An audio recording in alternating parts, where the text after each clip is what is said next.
Hello, नमस्कार दोस्तों, स्वागत है आपका अपने यूट्यूब चैनल पे। और आज है 2 अगस्त 2023।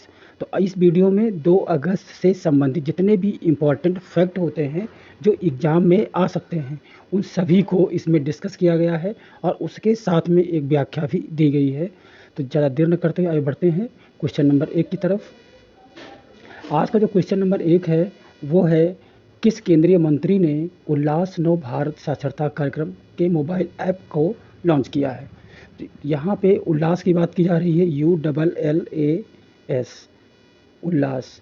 उल्लास एक नव भारत साक्षरता कार्यक्रम का एक मोबाइल एप्लीकेशन है और जिसको अभी लॉन्च किया है, और वो लॉन्च किया है अपने केंद्रीय शिक्षा मंत्री धर्मेंद्र प्रधान ने। और अगर उल्लास का इन्होंने दिल्ली में इनॉग्रेशन किया है, उसका लॉन्च किया है, शुभारंभ किया है, और उसमें उसका चाहे लोगो हो, उसका स्लोगन हो और मोबाइल एप्लीकेशन, ये तीनों चीज़ें इन्होंने दिल्ली में किया है। और अगर हम उल्लास की बात करते हैं तो उल्लास का जो फुल फॉर्म हो गया वो हो गया understanding life long learning for all in society. Ullas मैंने बोला कि ULLAS, ये एक एप्लीकेशन है जो साक्षरता कार्यक्रम से जुड़ा हुआ है, और इस एप्लीकेशन का अभी शुभारंभ किया है केंद्रीय शिक्षा मंत्री धर्मेंद्र प्रधान ने। और इसका जो फुल फॉर्म मैंने आपको बताया, तो एक बार और रिपीट कर लीजिए, understanding life long learning for in all in society. तो ये आपका हो गया पूरा इसका फुल फॉर्म। अब इसको आप राइट डाउन कर लेना अपने हिसाब से इस चीज़ को, कि जो ये understanding life long learning for all in society है, उल्लास का फुल फॉर्म। इसको जरूर ध्यान में रखना है आपको। अब क्वेश्चन नंबर आज का दूसरा है, ट्विटर का एक नया लोगो ट्विटर ने भी लॉन्च किया है। तो वो ट्विटर का लोगो क्या है? पहले आप जानते हैं कि ट्विटर में एक चिड़िया बनी हुई थी और जो ट्विटर का लोगो था, अब उस ट्विटर के लोगो पे उन्होंने एक सिंबल दिया है। तो अभी वो क्या है कि चेंज हुआ है। और अभी जैसे आपको पता है कि अभी एलोन मस्क उसके मालिक हैं ट्विटर के, और उन्होंने इसके बाद इसको बदल दिया है। ठीक है। एलोन मस्क द्वारा प्रतिष्ठित पक्षी जो है उसको बदल करके उन्होंने एक लोगो दिया है। ठीक है, इसको रिब्रांड किया उन्होंने है। और इस पिछले साल मस्क द्वारा ट्विटर को $44 बिलियन में खरीद लिया गया था, और जिसके बाद ये सबसे बड़ा बदलाव एलोन मस्क के द्वारा किया गया है, और जिसका लोगो चिड़िया चेंज करके एक्स रखा गया है। 44 बिलियन में खरीदा था इन्होंने पिछले साल में। और आपका तीसरा क्वेश्चन है, नोबेल पुरस्कार विजेता हाल ही में खबरों में दिखे मोहम्मद यूनिस, जो मोहम्मद यूनिस हैं वो नोबेल पुरस्कार विजेता हैं और हाल ही में काफ़ी ये चर्चाओं में रहे। तो क्वेश्चन ये पूछ रहा है कि ये किस देश के निवासी हैं? तो इसका राइट जो आंसर होगा वो होगा बांग्लादेश। जी हाँ, ये बांग्लादेश के मोहम्मद यूनुस जी हैं और ये नोबेल पुरस्कार विजेता हैं। तो आपका इसमें जो राइट आंसर है वो हो जाता है बांग्लादेश। तो ये बांग्लादेश की जो सुप्रीम कोर्ट है उसके द्वारा अपीलीय प्रभाग ने नोबेल पुरस्कार विजेता जो मोहम्मद यूनिस हैं, उनको 12 करोड़ टका मतलब $1.1 बिलियन का कर भुगतान करने का आदेश दिया है कि इसका इतना आप टैक्स जो है वो जमा कीजिए। आपको पता है कि डॉक्टर यूनिस ने जो स्वयं 3 ट्रस्टों को धन में दान दिया था, इसके लिए भी वो काफ़ी न्यूज़ में आए थे। डॉक्टर मोहम्मद यूनिस ट्रस्ट और यूनिस फैमिली ट्रस्ट और यूनिस सेंटर ट्रस्ट, ये 3 नाम के इनके ट्रस्ट चलते हैं। और बांग्लादेश में आयकर अधिकारियों ने इन 3 ट्रस्ट को दान दिए गए धन पर कर लगाया है। जो इन धन के ऊपर काफ़ी जो भी दान मिला है इन तीनों को, और जो इनके ट्रस्ट हैं तीनों, इनके ऊपर जो टैक्स लगा हुआ है उसकी बात हो रही है। तो उसके लिए इनको सुप्रीम कोर्ट के द्वारा अभी हाल ही में आदेश मिला है कि भाई टैक्स जमा कीजिए। हाल ही में आवश्यक वस्तुओं को ले जाने वाली मालगाड़ी किस राज्य से संचालित की जाएगी? अब हाल ही में यह, क्योंकि मणिपुर जो अपना पूर्वोत्तर राज्य है उसमें ट्रेन का जो आवाजाही है वो बहुत ही कम है, तो अभी जो है जो बुनियादी आवश्यकताएं होती हैं उनको ले जाने वाली पहली मालगाड़ी चलेगी, वो कहाँ चलेगी? मणिपुर में। तो ये आपको ध्यान रखना है मणिपुर में। तो रेलवे ने राज्य के परिवहन विभाग के सहयोग से किया है और ये गुवाहाटी से मणिपुर के लिए चलेगी 2 जगहों पे। और खाद्यान्न हो या आवश्यक वस्तुएं हों, इनको ले जाने वाली ये पहली मालगाड़ी होगी। और खोंगसोंग नवीनतम रेलवे स्टेशन है, इसका भी आपको नाम याद रखना है, जिसे 2022 में जिरीबॉम इम्फॉल नई लाइन परियोजना से चालू किया गया था।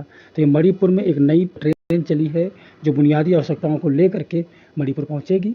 तो गुवाहाटी से मणिपुर जा रही है, और मणिपुर में एक खोंगसांग एक स्टेशन है, नया बनाया गया है, तो इसका भी नाम आ सकता है कि खोंगसांग स्टेशन कहाँ है। क्वेश्चन नंबर 5 है, पुणे में लोकमान्य तिलक राष्ट्रीय पुरस्कार से किसे सम्मानित किया गया है?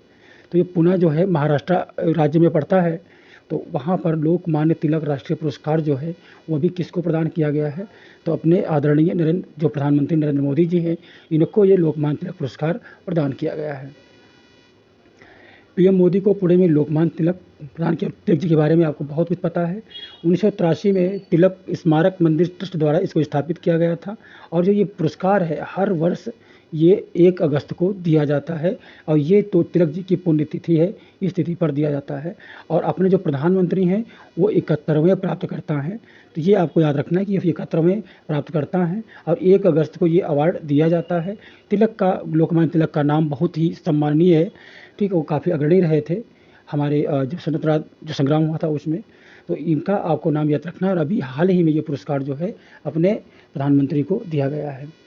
क्वेश्चन नंबर 6 है, इंग्लैंड के किस क्रिकेटर ने हाल ही में इंटरनेशनल क्रिकेट से संन्यास ले लिया है?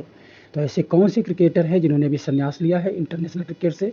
और तो वो हैं स्टुअर्ट ब्रॉड जी। ये बहुत आपको याद रखना है। जो स्टुअर्ट ब्रॉड हैं वो कहाँ से बिलोंग करते हैं? वो इंग्लैंड से बिलोंग करते हैं, तो इनका आपको काफ़ी नाम याद रखना है। और इन्होंने अभी क्या किया है, इंटरनेशनल क्रिकेट से संन्यास ले लिया है।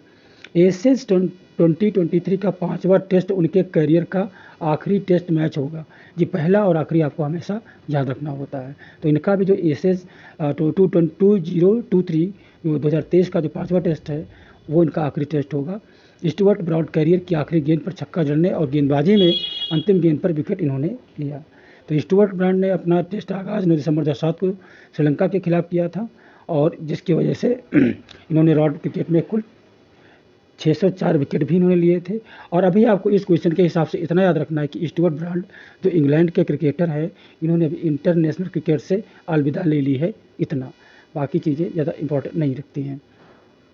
भारत की अध्यक्षता में G20 एम्पायर शिखर सम्मेलन का आयोजन किस शहर में किया जा रहा है? तो ये जो G20 एम्पायर शिखर सम्मेलन है इसका आयोजन किया जा रहा है गांधीनगर में। तो गांधीनगर में किया जा रहा है, और इसके बारे में जो G20 का अपना एम्पावर शिखर सम्मेलन है, तो इसका जो गांधीनगर कहाँ पड़ता है? गुजरात में पड़ता है। और इस अवसर पर केंद्रीय महिला एवं बाल विकास मंत्री जो स्मृति ईरानी हैं वो भी यहाँ पे शामिल होंगी, और उन्हें काफ़ी जो प्लेटफॉर्म कुछ लॉन्च करेंगी यहाँ पे।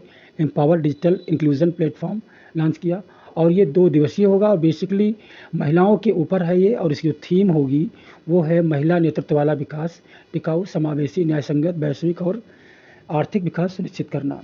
तो ये महिलाओं के ऊपर है। एग्जाम के लिहाज से इम्पोर्टेंट भी है इसका थीम। किस फार्मूला 1 खिलाड़ी ने बेल्जियम ग्रां प्री का टाइटल लगातार 8वीं बार जीता? तो यह फार्मूला 1 खिलाड़ी की बात हो रही है, और जो बेल्जियम ग्रां प्री का टाइटल लगातार इन्होंने 8वीं बार जीता है तो वह है मैक्स वेरस्टैपेन। तो मैक्स वेरस्टैपेन जो है इन्होंने बेल्जियम ग्रां प्री का टाइटल जीता है इन्होंने।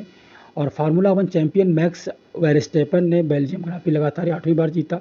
इस सीज़न की इनकी 10वीं जीत है, और ये अपने साथी सर्जियो पेरेज से 22.3 सेकंड आगे रहे। तो इस रेस में फेरारी ड्राइवर चार्ल्स लेक्जेर तीसरे स्थान पर रहे। तो वैसे आपको यहाँ पे 2 नाम याद रखने हैं, सर्जियो पेरेज का और अपने जो ये है मैक्स वेरस्टैपेन का। तो इन्होंने अभी आपका जो फार्मूला ग्रीप्रा है उसको जीता है, बेल्जियम ग्रां प्री टाइटल, ठीक है। और उसके बाद क्वेश्चन नंबर 9 है, वर्ल्ड लंग्स कैंसर डे प्रतिवर्ष किस दिन मनाया जाता है? तो ये मनाया जाता है 1 अगस्त को। 1 अगस्त को जो फेफड़े का कैंसर दिवस होता है वो मनाया जाता है। तो इसका जो अब कहते हैं कि जो इसकी शुरुआत हुई थी वो हुई थी 2012 में इसकी शुरुआत हुई थी। और इसका जो आयोजन है, कोई भी घातक जो बीमारियां होती हैं फेफड़े की उसके प्रति लोगों में जागरूकता को भरना होता है। और अगर हम बात करें अपने देश भारत की, तो 2022 में 1.6 बिलियन से बढ़कर 2025 में 1.57 बिलियन लंग्स कैंसर हो सकते हैं। ये डेटा अपने आप में काफ़ी महत्वपूर्ण है, इसको आपको याद रखना है। क्वेश्चन नंबर 10 है, करमन और थांडी किस खेल से संबंधित है? तो ये संबंधित हैं टेनिस से, करमन और थांडी। भारत की करमन और थांडी ने अमेरिका में इवॉन्स सिले इवेंट में जीत के बाद अपने करियर का दूसरा W60 ITF खिताब जीता है। ये दोनों लोग भारत से संबंधित हैं और ये टेनिस खेलते हैं। तो करमन और थांडी को टेनिस के नाम से आप याद कर लीजिए, क्योंकि कभी कभी क्वेश्चन आता है कि ये खिलाड़ी किस खेल से संबंधित हैं, तो ये ज़रूरी है। आप इंटरेस्ट रखते हैं नहीं रखते स्पोर्ट में, बट एग्जाम के लिहाज से 1-2 क्वेश्चन आपको नॉर्मल से याद जरूर करने होंगे। करमन सानिया मिर्ज़ा के बाद अमेरिका में प्रो खिताब जीतने वाले एकमात्र भारतीय महिला बन गई हैं। ये भी आपको पॉइंट अच्छे से याद रखना है। ये सानिया मिर्ज़ा के बाद अमेरिका में अगर किसी ने जीता है वो भारतीय, वो कौन है यहाँ पे, ये हैं करमन। करमन का नाम याद रखना कि ये सानिया मिर्ज़ा के बाद यही हैं करमन। क्वेश्चन नंबर 11 है, इसरो ने किस देश के साथ सैटेलाइट की PSLV C56 रॉकेट से लॉन्च किया? इसका आपका आंसर हो जाता है सिंगापुर। भारतीय अंतरिक्ष अनुसंधान संगठन, जिसको हम शॉर्ट में इसरो बोलते हैं, और श्रीहरिकोटा ने सतीश धवन अंतरिक्ष केंद्र से सिंगापुर के 7 सैटेलाइट, समझ रहे हैं कहाँ के, सिंगापुर के 7 सैटेलाइट। ये क्वेश्चन आ जाता है कि किस देश के सैटेलाइट कितने थे, तो आप सिंगापुर के 7 सैटेलाइट को PSLV C56 रॉकेट से लॉन्च किया गया। इसरो ने बताया कि प्रक्षेपण से 23 मिनट बाद रॉकेट उपग्रहों से अलग हो गया था और PSLV की 98वीं और कोर अलोन कॉन्फ़िगरेशन में PSLV को 17वीं ये लॉन्चिंग थी, मतलब एक सफल लॉन्चिंग थी। तो यहाँ पर आपको सिंगापुर के 7 सैटेलाइट की आपको याद रखना होगा। और जो रॉकेट हमारा कौन सा था, PSLV C56, इसके द्वारा लॉन्च किया गया श्रीहरिकोटा के सतीश धवन अंतरिक्ष केंद्र से। तो ये आज का था आखिरी क्वेश्चन। मिलते हैं अगले वीडियो में नए टॉपिक के साथ में। और अगर वीडियो आपको अच्छा लगा तो सपोर्ट करना मत भूलिएगा, और हंसते रहिए, खुश रहिए, और मिलते हैं अगले वीडियो में। तब तक के लिए जय हिंद।